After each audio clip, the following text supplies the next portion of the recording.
السلام علیکم ورحمۃ اللہ وبرکاتہ۔ آئی سی مارکیٹ کیسا بروکر ہے؟ پاکستان کے دوستوں میں 3 منٹ کے اندر ریویو دوں گا۔ بڑے بروکرز میں سے ہے، آسٹریلین بروکر ہے، اور بظاہر جو آئی سی مارکیٹ ہے یہ بولتا ہے کہ میں خود ہی اپنا بینک ہوں، ایل پی ہوں، لیکوڈیٹی پرووائڈر، مطلب مارکیٹ میکر بروکر ہے۔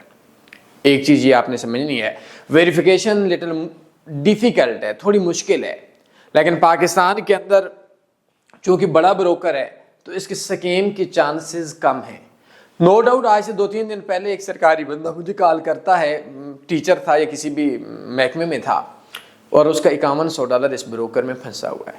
کیا بروکر آئی سی مارکیٹ نے لوگوں کا پیسہ کھا لیا؟ یہ بات نہیں ہے۔ آئی سی کا مارکیٹ میں کھایا گیا، یہی بات ہے۔ اب میرے ناسمجھ اور میٹرک فیل لوگ یہ بولیں گے کہ تنویر فارکس نے عجیب سی بات بھی بولی کہ آئی سی مارکیٹ میں لوگوں کا پیسہ کھایا گیا۔ آئی سی مارکیٹ یہ بات سچ ہے اور آئی سی مارکیٹ نے کھایا یہ بات غلط ہے۔ اب کیا بات ہے یار، اردو کی بھی آپ لوگ حیرت زدہ ہوں گے۔ ایک بروکر ہے کہ وہ پیسہ کھا جاتا ہے، قانون کے مطابق آپ وڈرا نہیں کروا سکتے، تو اس کو بولتے ہیں کہ بروکر میں پیسہ ہے لیکن وڈرا نہیں کروا سکتا قانونی طور پر۔ اور ایک ہوتا ہے کہ بروکر کے اندر آپ لوگوں نے پیسہ اپنے بروکر نے خود کھا لیا۔ اس بندے کا ایشو یہ تھا کہ پاکستان کے اندر آئی سی مارکیٹ میں ڈپازٹ اور وڈرا کے کون سے میتھڈ ہے؟ ایک ہے یو ایس ڈی ٹی سے اور ایک ہے سکریل سے۔ یو ایس ڈی ٹی کا کم لوگوں کو ملتا ہے اور سکریل سے زیادہ ملتا ہے۔ آئی سی مارکیٹ کے قانون کے مطابق سکریل اسی بندے کے اکاؤنٹ پہ ملے گا جس بندے کے نام پہ اکاؤنٹ، اور جب سکریل بلاک ہو گیا، کسی کے اکاؤنٹ کے اندر $50,000 پڑا ہوا ہے، وہ وڈرا کہاں سے کروائے گا دوسرے بندے کے نام پہ؟ تو آئی سی مارکیٹ وڈرا نہیں دیتے۔ میرے دوستو، میں پاکستان کے اندر شاید واحد بندہ ہوں جس کے آئی سی مارکیٹ سے ریلیشن اتنے اچھے ہیں کہ انہوں نے مجھے کئی $1000 وڈرا میرے بھائی کے نام پہ دی ہیں، حالانکہ اکاؤنٹ تنویر احمد خان کے نام پہ، سکریل کسی اور بندے کے نام پہ تھا، مطلب صحیح وہ میرے بھائی تھے لیکن نام چینج تھا۔ پاکستان میں کسی کی اتنی اوقات نہیں ہے۔ فالٹ 3 ہے۔ سب سے پہلا فالٹ مسلمانوں کے لیے سودی ہے، 7 دن کے بعد 5 دن کے بعد ایکٹیو ٹریڈ پہ چارجز لگ جاتے ہیں۔ اب اکثر بولیں گے لوگ کہ بھائی چارجز سے پہلے ہم ٹریڈ کلوز کر دیں، پھر بھی حرام ہے۔ کیوں؟ کیونکہ مارکیٹ کے اندر، بزنس کے اندر، مذہب اسلام کے اندر وقت کا تعین نہیں ہوتا کہ آپ نے یہ چیز خریدی اتنے عرصے کے اندر بیچیں۔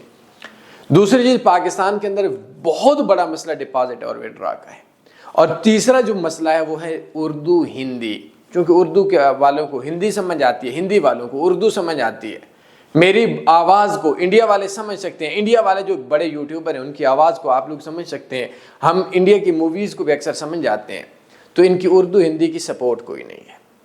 آپ نے بات کرنی ہے کس سے کریں گے، کوئی حل نہیں ہے۔ تو پاکستان کے اندر آئی سی مارکیٹ کو سود کے علاوہ، کیونکہ سود صفر کر دیتا ہے، سود اللہ اور اس کے رسول صلی اللہ علیہ وسلم کے ساتھ جنگ ہے، تو سود صفر کر دیتا ہے، ٹھیک ہے۔ تو اس وجہ سے جو ہے وہ آپ لوگوں کا جو کام ہے وہ آئی سی مارکیٹ پہ نہ کریں۔ اور اگر آپ دنیاوی طور پر دیکھیں جو پاکستان کے اندر غیر مسلم ہے، اس میں بھی اس بروکر کے 100 میں سے 15 نمبر ہے، اور 15 نمبر والا بندہ فیل شدہ ہوتا ہے۔ تو آئی سی مارکیٹ پہ کام نہ کریں۔ اگر کوئی بندہ بولتے آئی سی مارکیٹ اچھا بروکر ہے، میں کام کرتا ہوں، 2 سال کے انویسٹر پاسورڈ لے لیں، میں اس کو برا نہیں بول سکتا۔ مجھے آپ بولیں گے کتے کا گوشت کیسا ہے، میں برا نہیں بول سکتا۔ خنزیر کا گوشت کیسا ہے، میں برا نہیں بول سکتا۔ میں صرف یہ بات بولوں گا کہ جو خنزیر کا گوشت ہے وہ کھائے گا کون؟ آپ بولیں گے مسلمان کھائے گا، میں بولوں گا برا ہے۔ آپ بولیں گے کوئی رشین یا چائنی کھائے گا، تو میں بولوں گا ان کے لیے تو کتے کا گوشت اچھا ہے۔ آپ کو میری بات کی سمجھ آئی ہے یا نہیں آئی؟ یہ بیسک چیزیں ہوتی ہیں جن کو آپ کو سمجھنا پڑتا ہے۔ مذہب اسلام میں تو آئی سی مارکیٹ چل نہیں سکتا، غیر مذہب کے اندر وہ ٹھیک ہو سکتا ہے، ان کے اندر سود کچھ بھی نہیں ہے۔ آئی سی مارکیٹ پہ کام نہ کریں، اسپیشل سسٹم اکاؤنٹ پہ ٹریڈ کریں۔ وہ کہاں سے ملے گا؟ بایو میں میرا واٹس ایپ نمبر ہے، یہ ڈسکرپشن میں کو اس کا لنک شیئر کر دیتا ہوں، اس کو دیکھ لیجیے گا۔ اپنا خیال رکھیے گا۔ اللہ حافظ۔ اللہم صلی علی سیدنا و مولانا محمد۔